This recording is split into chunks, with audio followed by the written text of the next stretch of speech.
Morning. I thought I'd show you my climate controlled shed and talk about a little bit about what is good to do this time of year with your tubers. We're here in California and it's pretty dry here, so for us to store our tubers we need to keep them a little bit on the moisture side or else they will shrivel. So we have them kept cool in the shed.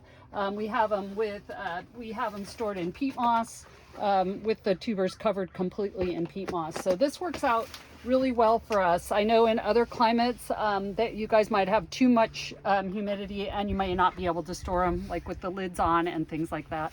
But I want to show you out here what I'm looking for in the tubers. So what I'm hoping for is when I take the lid off, I don't see too much liquid on the top of the lid. You can see here just a little bit here.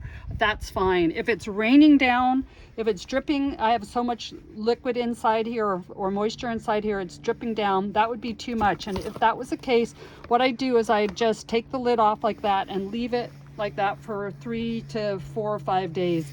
Then I would check the lid again. If there was a lot of moisture on the lid, still I would keep it kind of open a little bit like that. Once the moisture's off the lid, then I would close it back up and check it again in a few weeks.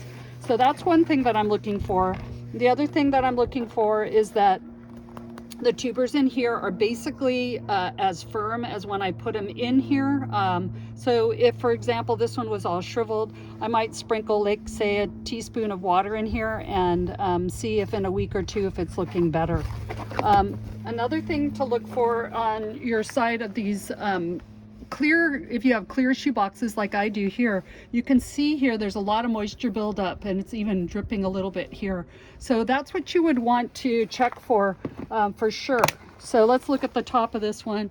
You can see, I don't know if Brian you can zoom in, but see how there's water actually dripping here on the top of the lid. That one's probably too moist, and what I'm going to do is do that method I just showed you where I just kind of give it a little bit of air circulation in there. I'm also going to check the tubers.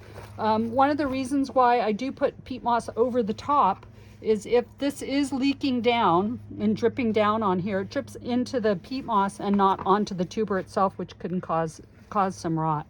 So these tubers, they look fine. It's not too wet. I don't see any mold anywhere. So they're fine, but because there's a little bit more moisture in here than I want, I'm just going to leave the top of the container like that when I store it away again.